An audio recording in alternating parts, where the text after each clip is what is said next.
Bienvenue dans Contradiction, le podcast pour les gens qui se donnent du mal pour aller bien.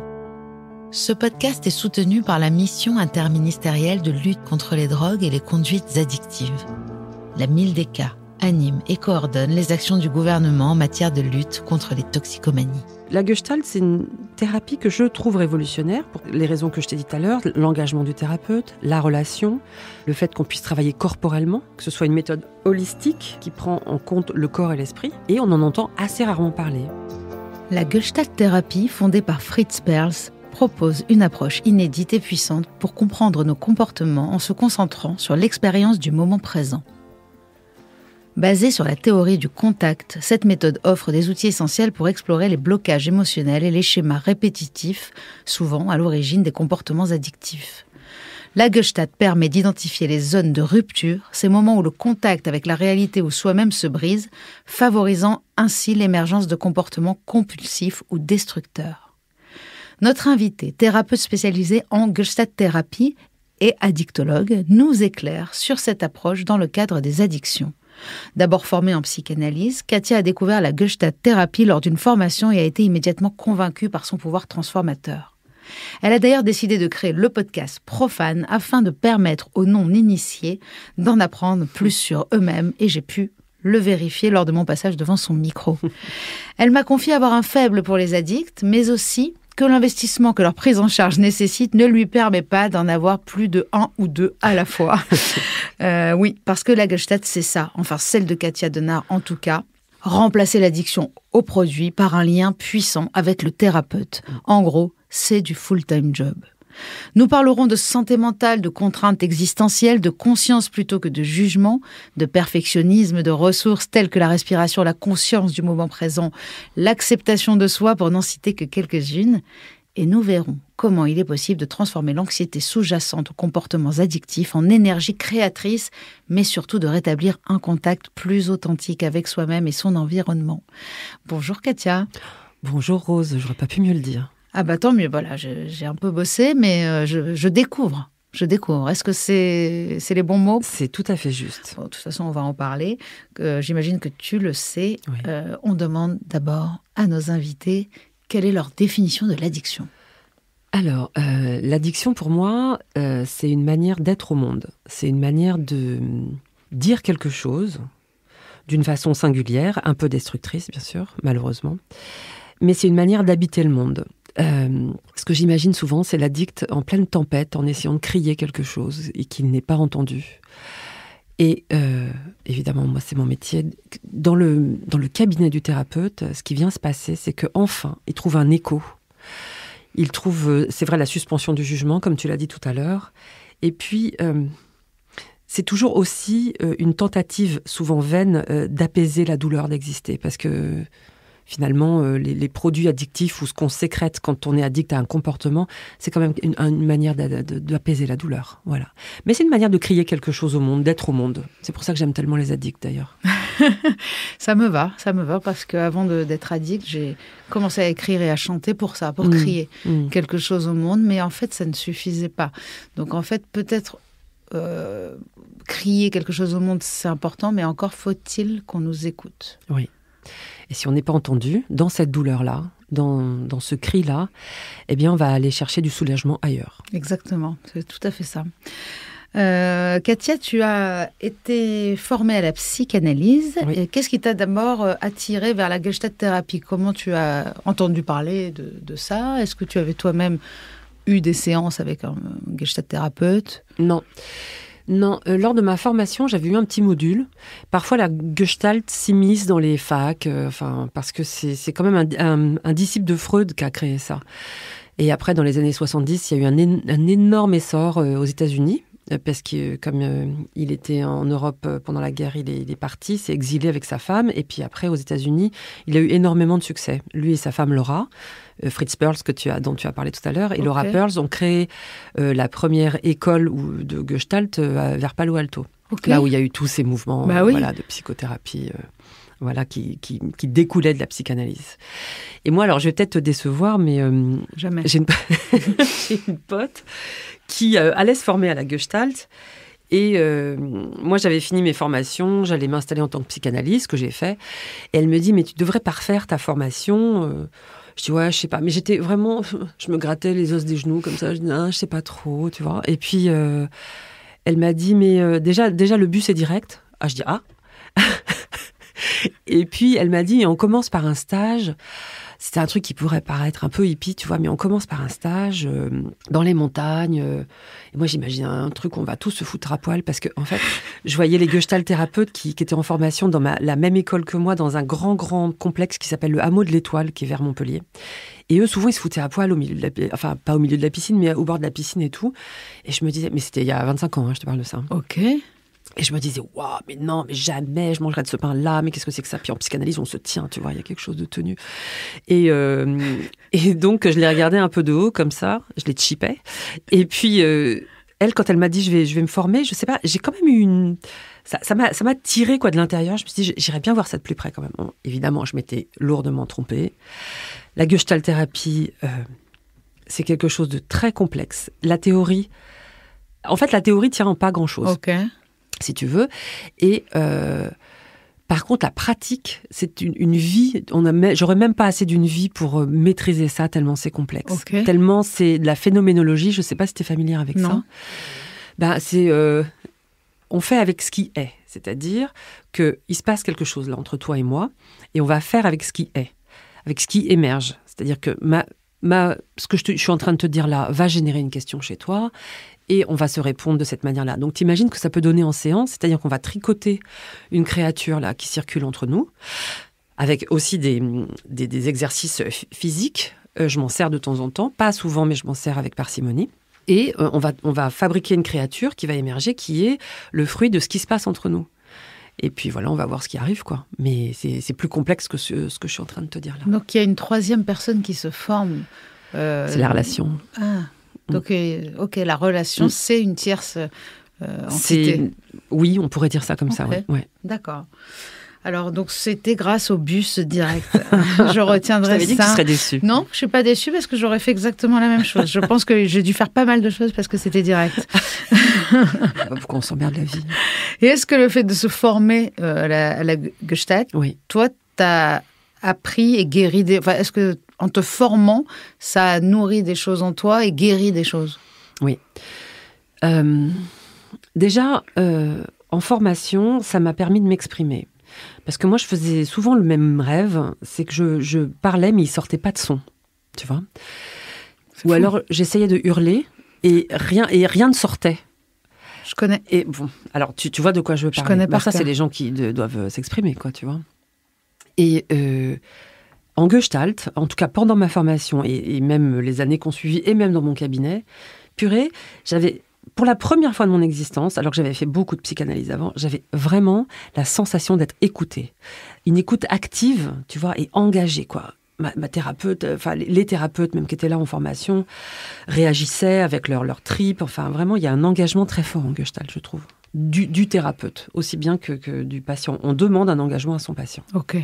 D'accord. Donc oui, ça m'a permis déjà d'être entendue, ce qui était pour moi une grande névrose, d'avoir l'impression d'être transparente, pas entendue. Ça m'a permis de régler quand même quelques petits bidouillages avec mon père, quand même, qui m'en a fait voir de toutes les couleurs.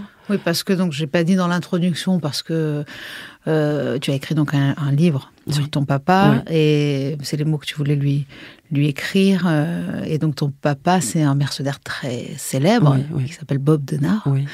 Et donc voilà, donc je précise. Oui. Comment s'appelle ce livre déjà? Si on te demande, tu diras que tu ne sais pas.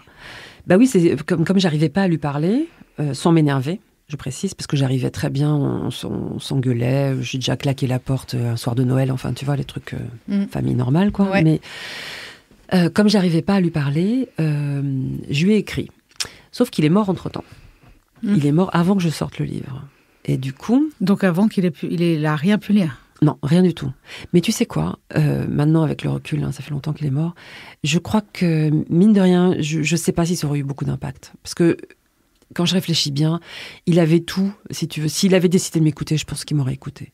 Donc c'est pour ça que moi, je me suis sentie entendue autant en Gestalt. C'est qu'avec un thérapeute Gestalt, en la pratiquant même, en apprenant à écouter les autres, eh bien moi, je me suis sentie entendue aussi. Je me suis guérie aussi à l'occasion de ça. Qu'est-ce que c'était l'information principale qu'il aurait dû entendre et que tu aurais voulu lui dire et qu'il n'a pas voulu entendre? En fait, que tous les enfants ont envie de dire à leur père ou même à leur mère, c'est j'aimerais bien, j'existe, et surtout, j'existe en tant que personne à part entière. C'est pour ça que tout le monde vient consulter, en fait. Bien sûr. C'est pour dire au thérapeute comment on existe et qui on est. Et puis, évidemment, transformer des choses. Mais si tu veux, si on est vu par ses parents comme une extension narcissique de soi-même, comment tu veux exister ? Mon fils sera avocat. Moi, mon père voulait que je sois avocate, d'accord ? Jamais j'aurais pu remplir son vœu. J'avais aucune appétence pour le droit, ça m'intéressait pas. Et j'ai considéré ça longtemps, faire une fac de droit. Pour remplir le désir de mon père. C'est quoi ton existence quand tu remplis comme ça un désir, quand tu reprends...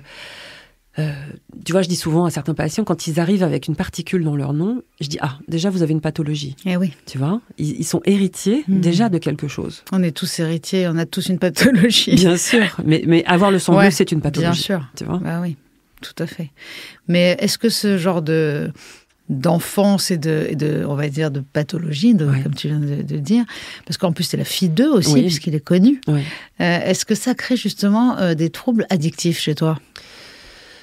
Alors, oui, ça en a créé. C'est-à-dire que moi, j'étais addict à la cigarette, comme je t'ai déjà dit peut-être Alors, j'ai pas été addict dès 11 ans. Disons que j'ai touché ma première clope à 11 ans, ce qui est hyper tôt. T'avais le droit de fumer chez toi, en fait ? Non, pas du tout. Je gaulais... il y avait le meilleur ami de ma mère qui fumait des Murati Ambassador. Je crois que ça n'existe plus. C'est fou comment tout le monde se rappelle toujours de la marque de sa première clope. Moi, c'était des Royales ultra légères de mon grand-père. C'était de la paille. Je sentais même pas. Je disais, mais ça sert à quoi ? Mais on se rappelle tous. Je peux te décrire le paquet. Tout blanc, avec un liseré doré comme ça, et le filtre blanc. Alors avec mon pote Fred, on allait fumer ça en Corse, parce qu'on passait 2 mois de tous nos étés en Corse. Elles étaient belles, les cigarettes avant, et les paquets. Ah ouais, c'était tout le rituel, enfin... Ils nous ont tout gâché. Ouais. Quelle horreur. En tout cas, voilà, on croyait, on faisait les grands, on crapotait. Mais si tu veux, j'avais déjà le geste et le désir de fumer, parce que j'avais vu ma mère fumer, parce que... on fumait, tu sais, moi j'ai grandi 70-80, ça veut dire on fume en bagnole avec la vitre ouverte de 2 cm parce qu'il fait trop froid. Et puis on ne veut pas avoir froid, on préfère intoxiquer tout le monde. Donc voilà, ça m'a créé ces addictions-là. J'avoue ne pas avoir... j'ai déjà essayé plein de trucs. D'ailleurs, je m'en cache jamais à mes patients addicts, tu vois. Ça crée une espèce de congruence aussi de savoir que l'autre, que le thérapeute a pu avoir... connaît. Oui, c'est que en fait, je me mets pas au-dessus en disant je les juge pas. J'essaye d'avoir aussi le langage parce que je sais à quel point le langage suivant ce qu'on consomme est important. Le rituel est tout aussi important parfois que le produit en lui-même. Il y a plein de choses qui sont hyper importantes. Et alors, je n'irai pas jusqu'à te dire que je vais aller consommer pour voir. Tu pourrais, toi. Je pourrais, oui. Franchement, pour comprendre ton patient, tu pourrais faire beaucoup de choses. Écoute, en ce moment, tout le monde me parle des champis. Et moi, j'en ai jamais pris. Et ça commence à me chatouiller. Alors, je te rassure, le champi n'est pas addictogène. Alors, oui, j'ai cru comprendre. Même le LSD n'est pas addictogène, en vérité. C'est pas pour ça que je vais inciter les gens à consommer du LSD. Parce que ça peut provoquer des décompensations, on n'en parle pas assez de ça. Il y a des schizophrènes. Des schizophrènes, Des schizophrénies silencieuses peuvent... d'un coup décompenser plus tard. Oui. Donc, ça arrive. Il vaut mieux pas prendre ce risque-là. Mais oui, enfin bon, j'ai déjà essayé pas mal de trucs. En tout cas, je suis jamais tombée dedans comme la cigarette. Et arrêter de fumer, ça a été un des trucs les plus compliqués qui m'était donné de faire en matière de frustration. Voilà. Donc oui, j'ai intérêt de toute façon à dire que je me tiens un peu à distance quand même. Et est-ce que dans la Gestalt, il y a une façon spécifique d'envisager l'addiction ? Oui. Oui. Oui. En tout cas, alors il y a assez peu d'écrits là-dessus, comme dans beaucoup, même en psychanalyse. Enfin, il y a pas beaucoup d'écrits sur l'addiction. C'est soit une grande spécialité, tu vois, comme certains médecins, comme certains psychiatres, comme Laurent Carilla, que tu as reçu, je crois, comme Gabor Maté, je ne sais pas si tu connais. Magnifique, Génial, mais bon, j'ai un problème parce que moi, je suis pas bilingue, donc. T'es pas anglophone. Non. Lui non plus. Hein. Ouais, je sais pas si t'as déjà entendu. Je sais, mais sans les sous-titres, je peux pas. Et j'aurais aimé même lire des livres qui sont pas traduits. Il y a des podcasts. J'en ai un traduit aussi. si tu veux. C'est vrai. Oui, Alors, Gabor Maté, c'était un peu le maître de Jonathan Lehmann qu'on a reçu aussi en termes d'addiction. Et lui, vraiment, il parle du lien. Hein. Il parle vraiment de ça. Bah, c'est notre maître à tous. Hein. Ouais. Fernando Djeberovic, je ne sais pas s'il est encore vivant. Lui, il a beaucoup, qui est un psychanalyste. Il a écrit sur l'addiction. Alors lui, c'est corps et âme aussi. Hein. Les addicts, il les prend par la main et il les lâche pas. Donc, il prend toute la famille. Je ne sais pas comment il fait, même financièrement, parce que ça demande, c'est du full-time job, même la nuit. Enfin, tu vois. Et je dois dire que moi, ma manière, puisque tu me demandais si la Gestalt avait une manière spécifique de traiter l'addiction. Comme tout se fait dans le contact, si tu veux, comme tu disais au début de l'émission, l'addiction, c'est une rupture du contact. C'est-à-dire que tout ce que tu adresses, tout ce que tu devrais adresser à l'autre dans le contact, c'est-à-dire avec ta tristesse, avec ta peur, avec ta honte, eh bien, tu vas te détourner et l'adresser au produit. Donc, comme c'est une rupture du contact, on va le traiter comme n'importe quelle rupture de contact, si tu veux, parce que il n'y a pas que l'addiction, comme rupture de contact. Enfin, je veux dire, des gens qui ne te font pas exister, et moi, en tant que thérapeute, je le sais, si tu veux, avant que j'existe en tant que thérapeute, il faut 1 an. Moi, je suis vue comme une fonction, comme une espèce d'entité, comme ça. Et à un moment, quand je fronce les sourcils, on me dit « Mais pourquoi vous froncez les sourcils ?» Je dis « Je les fronce presque à chaque séance, en fait. » Et donc là, je peux commencer à exister un peu, tu vois, on me fait exister. Mais avant, il se passe pas grand-chose, on déverse. Et quand on finit par m'adresser à moi quelque chose, là, il y a quelque chose qui peut advenir. Et là, c'est pour ça que j'adore les addicts. Là, ils commencent à me remplacer par le produit. Non, à remplacer le produit par toi. Ah merde. Tu vois ? Attention, hein. Attention. Ils commencent à remplacer le produit par votre relation, en fait. Oui.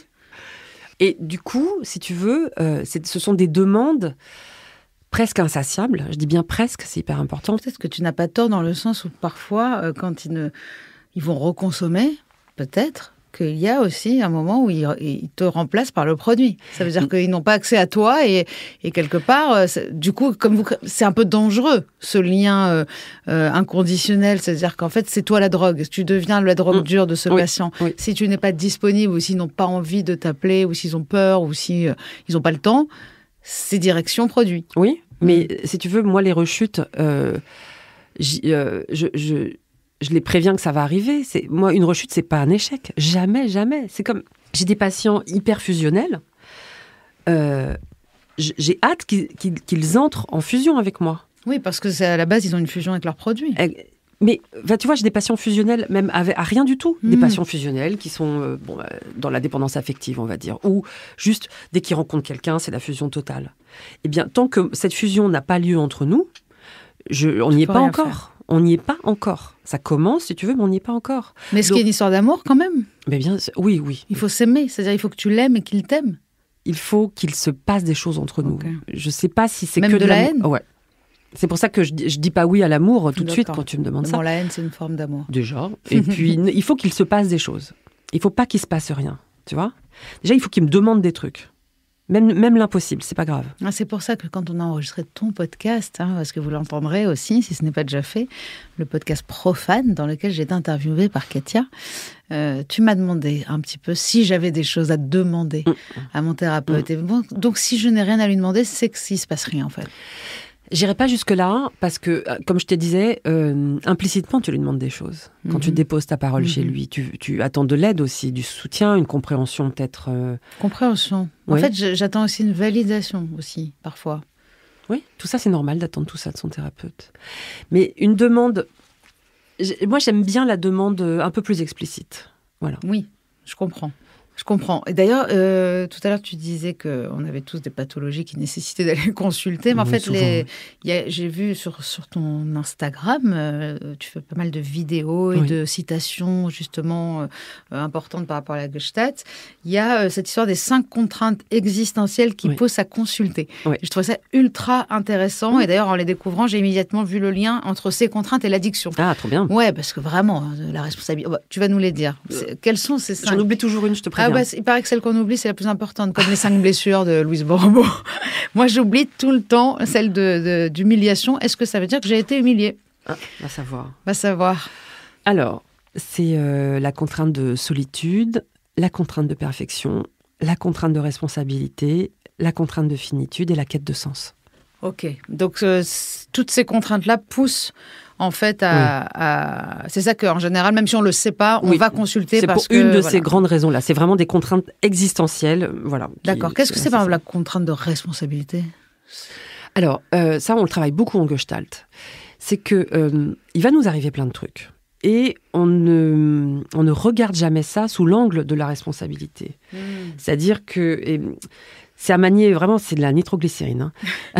C'est à manier avec beaucoup de précautions parce que... Quelle est ta responsabilité si tu es sans arrêt, par exemple, en relation amoureuse avec un mec, soit qui te met des tartes, soit avec qui tu souffres énormément ? Aller regarder sa responsabilité à cet endroit-là, sans faire de politique, tu vois, sans faire de féminisme, rien du tout. Hein. C'est vraiment très complexe parce qu'on confond souvent responsabilité et faute et culpabilité. C'est pas de ta faute. Tu vois. La responsabilité, c'est d'être avec cette personne déjà, de ne pas partir. Ta responsabilité, voilà, c'est de ne pas partir, même si tu ne peux pas partir. Voilà. C'est que il faut que tu regardes ce qui t'a poussé à le choisir, qu'est-ce que tu reproduis, etc., etc. Parce que sinon, même si tu le quittes, tu vas reproduire la même chose. Il y a de grandes chances. Il y a vraiment de grandes chances. Donc voilà. Il y a aussi l'inverse, le fait d'avoir l'impression d'être responsable de tout. Ah, ça, c'est de la toute-puissance. Tu peux, oui.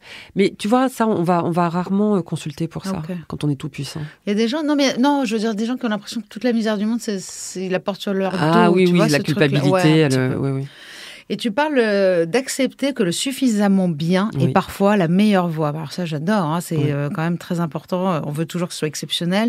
La clé est d'apprendre à valoriser le processus plutôt que le résultat. Exactement. C'est un petit peu ce que j'explique beaucoup dans le livre Contradiction. C'est-à-dire que, et puis dans le spectacle que je suis en train de créer, Rose Movie, c'est vraiment le chemin qui compte, parce que le résultat, on s'en fout. Apprécier chaque étape, chaque progrès, aussi minime soit-il. Alors, je suis complètement d'accord. Et c'est vrai que quand j'y arrive, ma vie, elle est vraiment beaucoup plus agréable. Mais quand on n'y arrive pas, comment on fait ? C'est quoi les clés pour accepter chaque étape, chaque truc, sans se dire « ouais, mais je dois arriver là ».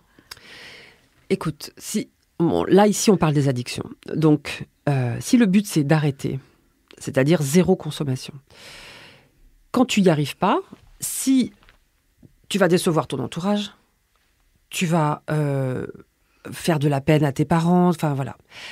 Quand tu vas voir ton thérapeute, si ton thérapeute ne t'accueille pas à bras ouverts en disant « mais viens là, ma petite chérie, tu n'y es pas arrivée cette fois-ci, c'est dur, hein », tu vois, et je te mets des sous-titres, mais en gros, c'est ça.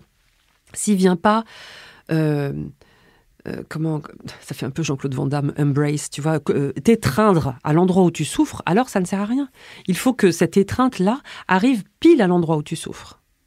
Voilà, parce que si c'est facile d'étreindre quelqu'un quand on se réjouit de quelque chose, mais quand l'autre souffre, quand il est dégoûtant, par exemple, quand il se trouve dégoûtant, quand il a l'impression de repousser la terre entière, s'il n'y a pas un autre être humain qui dit « mais moi je te comprends, ça ne me dégoûte pas, au contraire, je te préfère même quand tu souffres, même comme ça, tu vois ». Donc c'est avec un thérapeute qu'on va pouvoir apprécier les étapes, surtout. Moi, je parle de ma crèmerie. Bien sûr. C'est-à-dire que ces étapes-là, je sais faire avec... en tant que thérapeute, en tant qu'amie. Alors, moi, j'adore les addicts. Donc, forcément, je suis entourée d'addicts et je l'ai toujours été. Mais est-ce que la compassion, comment on appelle ça comment on appelle ce mot quand on est laxiste, pas laxiste, tu sais, quand tu permets trop permissif, est-ce que finalement la personne en face ne va pas se dire toujours « Ah, c'est vrai que je En tant que thérapeute ou en tant qu'amie ? Les deux. Alors, en tant qu'amie, moi, je suis absolument pas permissive du tout. du tout. Non, mais c'est ça, les gens veulent savoir comment faire avec leurs proches. Est-ce que de leur dire « c'est pas grave, tu vas y arriver la prochaine fois », est-ce qu'au final, au bout de 30 fois, c'est pas un peu compliqué d'avoir l'impression que l'autre... Mais c'est horrible. Voilà. C'est pour ça qu'il faut aller chez les... Est-ce que ça l'aide ? Voilà. Toi, tu en as déjà parlé, j'imagine. Les Al-Anon, super, ça c'est pour les proches. D'ailleurs, cette histoire d'avoir quelqu'un à qui appeler 24 heures sur 24 et qui va te dire « T'inquiète pas, tu vas y arriver », c'est toujours... Moi, j'ai eu une marraine qui me disait à chaque fois « C'est super ce que tu as fait. C'est-à-dire, t'es au jour 1, c'est merveilleux, tu reviens. » Et donc, c'était toujours hyper positif. Donc, c'est pour pas forcément avoir des thérapeutes. Pas tout le monde ne peut avoir un thérapeute ou ne veut avoir un thérapeute. C'est vrai. Je pense que ce que tu racontes, c'est vraiment ce qu'on vient chercher dans les groupes narcotiques anonymes, alcooliques anonymes. Voilà. Mais pour en revenir à la permissivité qui est de laisser passer les choses en étant hyper bienveillant, est-ce que c'est pas un risque que l'addict prenne ça comme j'ai le droit, en fait, tout le temps de rechuter? Alors, si tu poses la question en tant que thérapeute, parce que en tant qu'ami, je ne sais pas. En tant qu'ami ou femme de, ou tu vois, ou fille de, ou j'espère pas mère de, mais on verra. Hein. Je ne sais pas. Je peux pas donner de leçons, tu vois. Mais en tant que thérapeute, je m'estime pas permissive. Je suspends mon jugement, mais je dis pas que ça me fait rien. C'est-à-dire que je dis pas à mon patient, mais qu'est-ce que vous avez merdé encore? C'est pas possible. Mais je ne cache pas que ça me fait mal de le voir rechuter, que je suis avec lui, si tu veux. Mais je ne dis pas que ça me fait rien. Parfois, je dis mon découragement. Tu vois, je dis pas on n'y arrivera jamais, parce que je le pense pas, déjà, je me décourage pas. Et c'est beaucoup plus facile de ma place à moi de pas me décourager. C'est déjà beau de dire on. Ah oui, moi je suis avec. C'est pas tu n'y arriveras jamais. Ah non, mais moi je suis avec. Hein. Ah ouais, déjà ça c'est magnifique d'avoir l'impression qu'on n'est pas tout seul là-dedans. Ça oui, j'imagine. D'ailleurs moi je pense que j'ai arrêté de fumer grâce à mon meilleur pote. Ah oui, qui était avec toi, qui te soutenait Il m'a corps pas et âme. lâché. Ah ouais. Tu dis souvent corps et âme, hein? Ah ouais. Oui, tu l'as dit plusieurs fois. Il y a vraiment ce truc-là. Il faut être corps et âme, c'est-à-dire faire corps, c'est-à-dire faire qu'un. Et âme, c'est-à-dire c'est presque spirituel aussi. Ça veut dire que tu viens remplir un vide qui est en lui. Oui. Oui, en tant que thérapeute et en tant qu'ami. J'ai l'impression, en fait, je ne sais pas comment faire autrement, en fait, en tant que thérapeute. Je sais que remplacer le produit... Tiens, j'y suis arrivée cette fois-ci. Remplacer le produit, je n'ai pas trouvé de meilleure méthode. Tout comme aux narcotiques anonymes, pour avoir accompagné des proches. Moi, j'y allais. Je ne sais même pas si je me faisais passer pour une addict, mais enfin, voilà, moi, je faisais profil bas. J'étais aux réunions. On remplace quand même la consommation par une réunion. Ah bah oui. À Paris, en plus, tu en as toutes les heures quasiment. Enfin, tu même peux y en aller. Zoom maintenant, moi ça m'arrive vraiment, mais pour tout. Hein. Il y a des moments où j'ai envie de péter un câble, même de colère, où j'ai envie de fumer, où j'ai envie de manger. Ce sera toujours mieux de se connecter à une réunion pendant 1h30. Bien tu sûr. fais le vide, t'écoutes. Déjà, ça te sort de ton égocentrisme. Tu as 3 minutes de partage pour 1h15 d'écoute. T'as vu, t'as dit un truc important quand même. Ça te sort de toi. Hein. Parce que si on consomme, si les addicts consomment, c'est bien pour sortir de leur corps qui est douloureux, quoi. Mais psychiquement, c'est douloureux psychiquement. Après, on voit bien les addicts à la morphine, tu vois, quand tu leur en as donné un petit peu, ils font super gaffe dans les hostos, ça doit être génial, mais j'en ai jamais pris. Mais ça fait envie, tu vois. Donc, en fait, la cocaïne, l'héroïne, le shit, tout ça, c'est des antidouleurs, à la base. Même la clope... Anesthésion. Mais oui. Kétamine, la kéta, maintenant. mais bien sûr, la kéta, c'est un anesthésiant. La MD, n'en parlons pas, comme ça te transporte en dehors de toi, tes sensations corporelles sont modifiées. Bien sûr. Mais il y a quand même un lien particulier entre l'addict et le produit. C'est-à-dire que selon ce que la personne prend, on peut comprendre ce qu'elle a comme envie, comme désir, comme souffrance. Ah oui, j'avais un patient il y a longtemps qui buvait beaucoup de vin rouge, mais qui s'appelait le chasse-spleen. Tu connais ce vin? Ah oui. Voilà. Il en parle, Julien Doré, dans ses chansons. Chasse-spleen, voilà. Melchior, d'ailleurs. Melchior. Bah ouais, chasse-spleen. Le vin, ouais, il y a ce côté je bois pour oublier que je bois, pour oublier c'est un que je bois, pour oublier que je... C'est la mise en abîme. Ouais. Il faut le dire. En fait, ce qu'on ne dit pas assez, mais c'est vraiment politiquement incorrect au possible, mais... Si on dit à tout le monde la drogue c'est vraiment de la merde, c'est horrible, tu bats de trip, etc. Ok, mais on oublie de dire aussi à quel point c'est génial et que c'est ça qu'on va chercher. Donc, en fait, je suis pas en train de faire l'apologie des drogues. Je dis juste que pour traiter un addict, il faut vraiment aller avec lui chercher dans sa douleur et qu'est-ce qui vient soulager, tu vois ? Parce que, voilà, on ne prend pas de la cocaïne ou de l'héroïne, parce que l'héroïne, c'est... Alors, j'en ai jamais pris, mais j'imagine que le corps ne souffre plus. D'ailleurs, on voit bien comment pendant les cold turkey, je ne sais pas comment dire. Les moments de sevrage. Les moments de sevrage et ces trucs, ces états de transe, dans lesquels ça met. On voit bien comment c'est douloureux. Ils n'arrivent pas non plus à se débarrasser du substitut. Le Subutex, c'est infernal. C'est le même cold turkey. Voilà. Donc, en fait, l'idéal, c'est rien du tout. Tu vois, zéro consommation. Mais bon.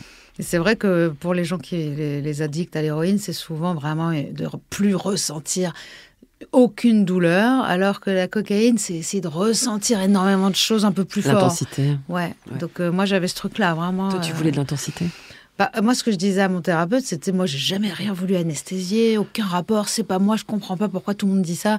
Moi, ce que je voulais, c'était que ça vive, que ça soit intense, que ça brûle, que ça brille, que ça soit drôle. Il me dit, quand on veut que la vie soit drôle, c'est qu'on veut pas qu'elle soit. Je fais triste. Il me dit, voilà. Donc, tu voulais anesthésier la tristesse. Bah oui. Et je dis, oui. En fait, j'ai une tristesse en moi en plus, je ne verbalise pas, que Pourquoi ? je ne ressens, parce que je lui laisse pas le temps d'exister, sûrement. Mais c'est ça l'addiction. Ouais. Je lui laisse pas le temps, j'y vais direct. Tu n'es pas en contact avec tes besoins réels. Voilà. Et une fois que tu les trouves, si possible dans un cabinet, mais tu peux les trouver seul aussi, c'est beaucoup plus dur, moi je trouve. Mais une fois que tu es en contact avec tes besoins réels, alors tu peux faire une demande. C'est pour ça que d'ailleurs, les gens qui font l'ayahuasca et toutes ces cérémonies chamaniques vont souvent être en contact avec leurs besoins réels, si la cérémonie se passe bien. Toi, tu as rencontré des gens qui en faisaient ? Moi, je l'ai fait. Ah, tu as fait et ça. En fait, okay. J'ai eu justement, à mon avis, c'est ce besoin-là que j'ai, puisque j'ai été embrassée dans ma souffrance, et il y avait ce côté-là, ce truc-là que j'ai cherché toute ma vie, et qu'aujourd'hui, j'essaie de me souvenir, j'ai envie de le refaire, tellement... ça, c'est encore mon histoire.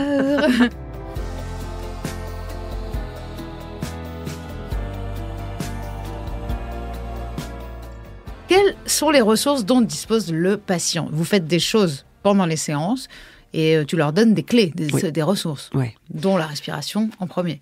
Oui, alors ça, il est clair qu'un patient addict ou pas, ce qu'il a appris à faire, c'est couper sa respiration, parce que ça coupe les émotions. Donc comme les émotions, c'est normal, on dit non mais arrête de pleurer, on pleure pas quand on est une petite fille, quand on est un grand garçon, etc. Comme on a l'habitude de couper ses émotions, et même adulte, tu viens de le dire toi-même, que ta tristesse n'avait pas droit à la parole la plupart du temps.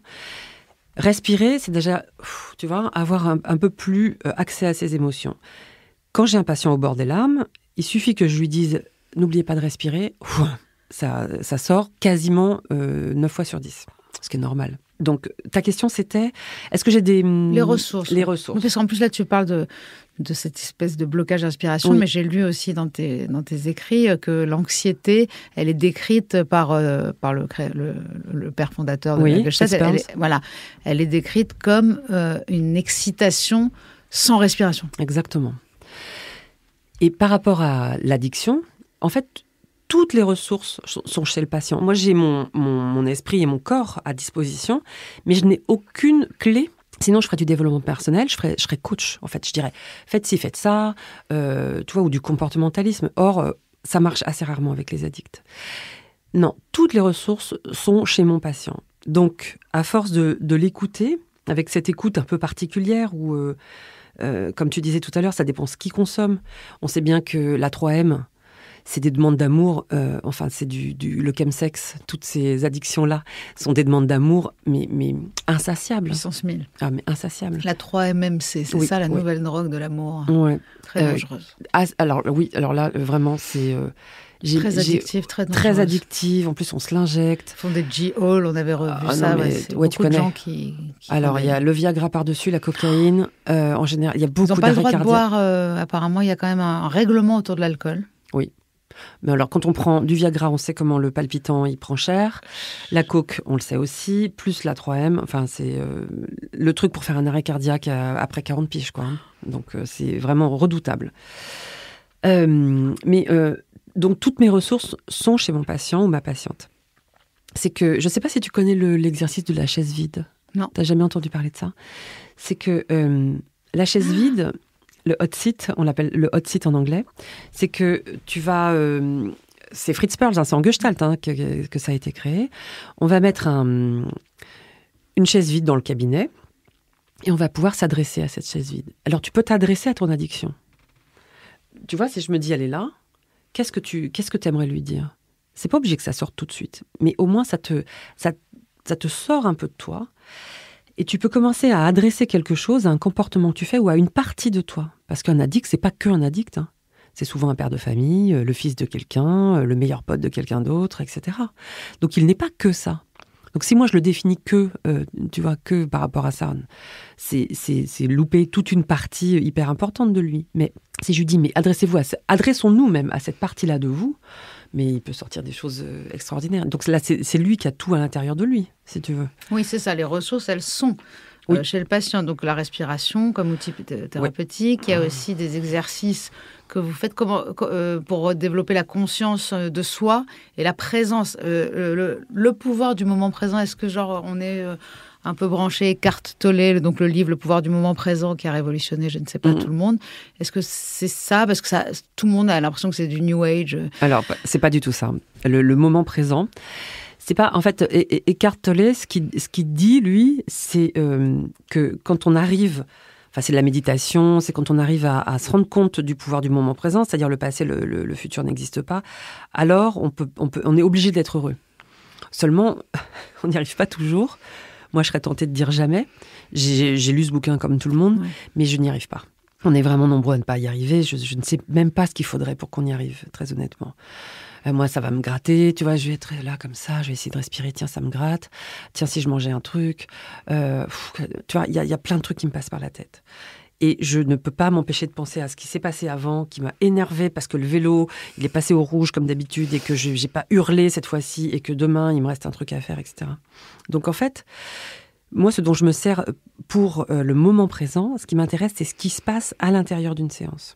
C'est pas « il faudrait que ce soit comme ça », c'est « comme c'est parfait ». C'est « qu'est-ce que vous ressentez là, maintenant, tout de suite ?» ce que je dis à mon patient. Tu vois ? Et moi, je lui dis aussi, pour l'inspirer et pour lui faire prendre conscience que je suis là avec lui, ce que je ressens, tu vois. Donc, il y a un dialogue comme ça, fait que de présent. J'ai fait une séance magnifique ce matin avec une patiente là-dessus. Ah ben, je veux bien que tu nous décrives un peu justement qu'est-ce qu'une séance magnifique. Alors, c'est une patiente à moi que j'aime beaucoup, avec qui on discute beaucoup de ce qui se passe entre nous deux. Et donc, elle me dit parfois, moi j'ai l'impression que la dernière fois, vous étiez énervé contre moi ou que vous m'avez dit ça parce que... Je dis, ah oui, mais qu'est-ce qui vous fait penser ça chez moi ? Elle me dit, mais je sais pas, par exemple, quand vous faites cette tête-là comme ça. Mais je dis, mais est-ce que ça vous intéresse de savoir ce qui se passe vraiment ? Et donc on va comme ça se répondre. Et moi je vais lui dire ce que je ressens à son contact. Elle va commencer à me dire, mais vous êtes supposé me dire ça en fait ? Tu vois, elle est même étonnée. Et je dis, bah oui, ça fait partie du travail. Et il y a beaucoup de honte qui émerge de tout ça, beaucoup de gêne, mais on fait avec. Parce que souvent, les patients arrivent avec les trucs qu'ils ne devraient pas, tu vois, éprouver. Alors que moi, ça me va qu'ils éprouvent de la honte, de la gêne. On fait avec, tu vois. Okay. Et donc, on peut dialoguer comme ça, ou même, je peux faire dialoguer 2 parties de mon patient, tu vois. Puis alors ça, c'est révolutionnaire aussi, parce que les psychanalystes bondissent de leur chaise, mais je les touche, mes patients. Oui, moi je trouve ça aussi...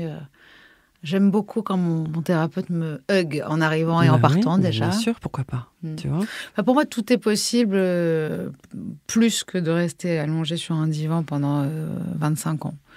Dans un cas de sécure, tout est possible. Pour mon ressenti et aussi pour ma problématique d'addiction. Oui. Voilà. Après, est-ce que on a des meilleurs résultats, je ne sais pas, les résultats. Est-ce que tu les vois, tes résultats Oui, moi j'en ai besoin en fait. Et est-ce que tu les as vus sur des addicts, des gens qui vraiment tiennent le truc, ne consomment plus, n'ont plus ces pulsions ? Oui, alors je ne peux pas te dire, parce qu'une fois qu'ils quittent mon cabinet, et s'ils ne reviennent pas, ben, évidemment, tu vois, ça ne m'appartient plus. Mais j'ai à cœur, sauf s'ils ne veulent plus travailler avec moi, mais j'ai à cœur de remplir la mission qu'ils m'ont donnée. Donc... si c'est d'arrêter totalement, moi je suis comme toi, je crois pas beaucoup à la modération parce que moi il suffit que je refume une clope demain, je suis foutue. Donc je sais très bien que voilà, la modération c'est pas à conseiller, mais si ça convient mieux à certaines personnes, pourquoi pas, si tu veux. Est-ce que c'est des vrais addicts ? Enfin, est-ce qu'il y a des vrais addicts et des faux ? J'en sais rien. Mais... De toute façon, ce qu'on cherche, c'est que le patient, quelque part, aille mieux, soit heureux, arrive à vivre une vie sans trop de souffrance. Hein. Déjà, pour moi, le bonheur, c'est l'absence de souffrance. C'est très bouddhiste, mais je trouve que c'est déjà pas mal. C'est déjà énorme, tu veux dire. C'est déjà pas mal. Mais qui je suis, moi, pour dire à quelqu'un, non, mais taper une ligne de coke, c'est encore trop. Mais je suis rien, moi. S'il a envie de taper une ligne de coke le week-end, pourquoi pas ? S'il vit jusqu'à 80 balais en tapant une ligne de coke tous les week-ends, c'est comme ça. Si c'était possible, je pense qu'on le ferait tous. Une ligne de coke, je ne crois pas. Mais bon, encore une fois, on est des millions d'addicts et chacun consomme à sa façon et chacun se rétablit à sa façon. Exactement. Ça, c'est sûr. Est-ce que... je peux te poser la question déjà, pourquoi tu as voulu créer ton podcast Profane ? Voilà. Ouais. Écoute, la Gestalt thérapie, je trouve que c'est très méconnu. Ça fait, 60 ans que ça existe, plus de 60 ans. On en entend assez rarement parler. C'est souvent la psychanalyse qui est un peu partout, la psychiatrie aussi, bien sûr, ce qui est normal, la psychologie, que moi, je suis pas très fan de la psychologie. Sauf dans certaines circonstances, dans certaines institutions. Mais la Gestalt, c'est une thérapie que je trouve révolutionnaire pour les raisons que je t'ai dit tout à l'heure, l'engagement du thérapeute, la relation, le fait qu'on puisse travailler corporellement, que ce soit une méthode holistique qui prend en compte le corps et l'esprit. Et on en entend assez rarement parler. C'est très rare. Toi, je sais que tu connaissais déjà un peu. Chez les addicts, on en entend parler. Ouais, mais... Peut-être parce que ça marche sur eux. Ouais. J'en connais pas mal, même beaucoup d'addicts qui se forment, parce qu'il y a énormément de reconversions. Hein. C'est des gens qui doivent changer totalement de mode de vie. Oui. Donc, c'est souvent des gens qui fréquentaient des gens qui consommaient, des gens qui côtoyaient des métiers où on consomme. Donc, et beaucoup d'addicts se transforment en thérapeutes. Alors, est-ce que c'est bien, est-ce que c'est pas bien ? Moi, je trouve ça génial. Oui. Et pas mal de gens font cette école, 3 ans, je crois, pour se former. Plus que ça. Oui, c'est bien plus long que ça. C'est-à-dire qu'en 3 ans, tu commences à maîtriser les rudiments, mais non, c'est beaucoup plus long que ça. Ouais, d'accord. Alors, ça dépend de quelle école tu parles. Hein. Moi, je parle que de mon école, qui s'appelle l'EPG, l'école parisienne de Gestalt. Oui, c'est celle-là. Non, c'est plus de 3 ans. Ok. Il faut au moins plus que ça pour faire un thérapeute. Et on apprend à capter la gestuelle aussi. C'est une étude des gestes de ton patient. Il suffit il n'a pas besoin de parler, par exemple. Si tu veux, c'est pas apprendre à interpréter la gestuelle comme, je sais pas, en PNL, si on fait ça, ou des trucs comme ça. Mais par exemple, il y a un geste qui va, tu sais, le pied qui va de haut en bas, comme ça.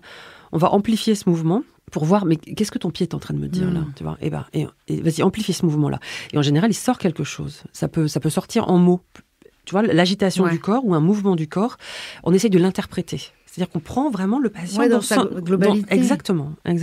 Que si les gens connaissent, ils vont peut-être avoir envie de consulter. Exactement. Et ça peut être un peu... Moi, j'ai l'impression que ça peut être révolutionnaire. Je suis plus partisane des thérapies courtes, un peu plus brèves, en tout cas, comme on disait tout à l'heure. J'aime beaucoup aussi quand c'est des gens qui ont été formés à la psychanalyse, comme par exemple François Roustan, et qui est devenu hypnothérapeute, qui finalement se dit, non, en fait, l'hypnose, c'est juste d'accepter ce qui est là maintenant. C'est très proche. Hein. Vous faites un peu d'hypnose aussi Non, pas du tout. Non. Mais la façon, l'hypnose, parfois, c'est juste aussi de mettre une petite confusion pour qu'il se passe quelque chose, en fait. Peut-être, j'y connais rien en hypnothérapie. Ce que tu me racontes, ça me fait penser à ce que Marc Galli, un hypnothérapeute qu'on a reçu, nous expliquait, cette confusion, tu vois, de parler avec ta patiente sur la gêne, pourquoi t'es gêné, machin, d'un coup, t'es déstabilisé, donc il se passe autre chose. Mais ça, c'est la phéno, comme je t'en parlais. La phénoménologie. Ouais. Et toi, avec le temps qu'on a passé là ensemble, ma gestuelle, ma façon d'être, parce que je bouge énormément et que je ne sais pas comment me tenir, est-ce que ça dit quelque chose ? Oui. Mais ça, tu vois, bizarrement, c'est mon passé psychanalytique qui vient me renseigner là-dessus. En fait, la psychanalyse, c'est quand même un outil formidable et de connaissance très intime de la psyché et du psychisme humain. Mais ça ne suffit pas. C'est un peu poussiéreux maintenant. Enfin, c'est que mon avis, hein, je m'en fiche. Mais ta manière de te mouvoir comme ça, je trouve que ça dénote... Tu vas pas m'en vouloir. À fond. un léger fond hystérique. Mais... Et ce rire aussi. Le rire que je viens de lâcher là. Oh, je ne suis pas folle, vous savez. Je suis d'accord avec toi. Mais un léger fond hystérique, mais d'agitation interne. Tu vois, on voit bien que tu es agité. Je ne sais pas comment te mettre, et c'est surtout au niveau du bassin, tu vois, c'est souvent comme ça. Je décroise les jambes, tu décroises le bas du corps, tu sais pas trop comment, voilà. Après, c'est des douleurs aussi, hein. C'est l'âge. Hein.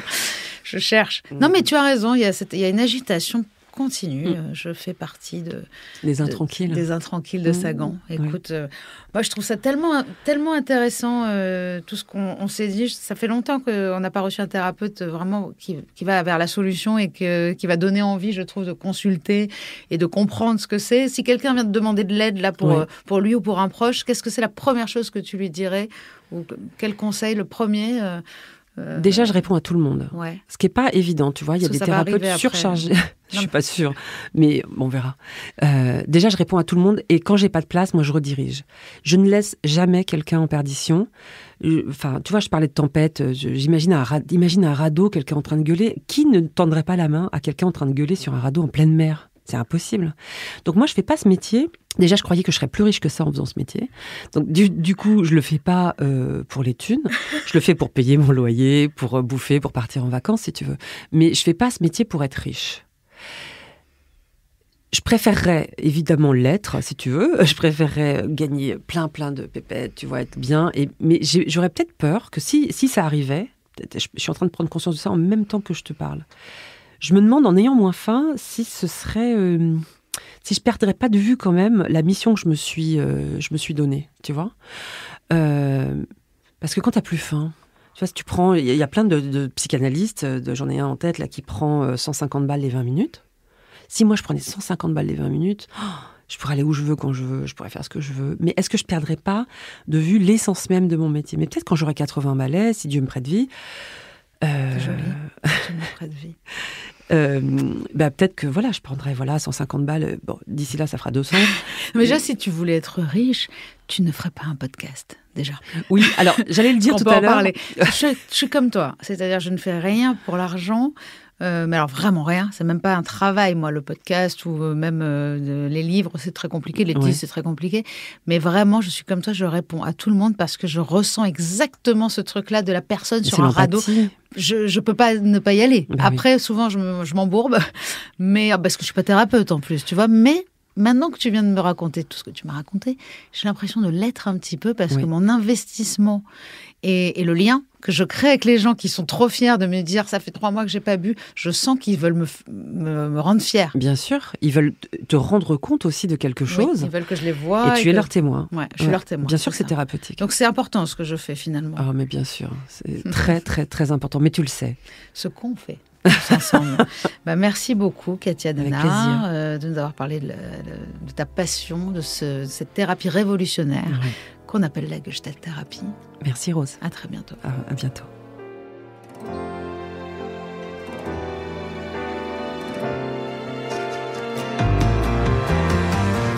Contradiction, ce n'est pas seulement un podcast, c'est aussi un livre qui s'en inspire, mais qui lui est surtout complémentaire.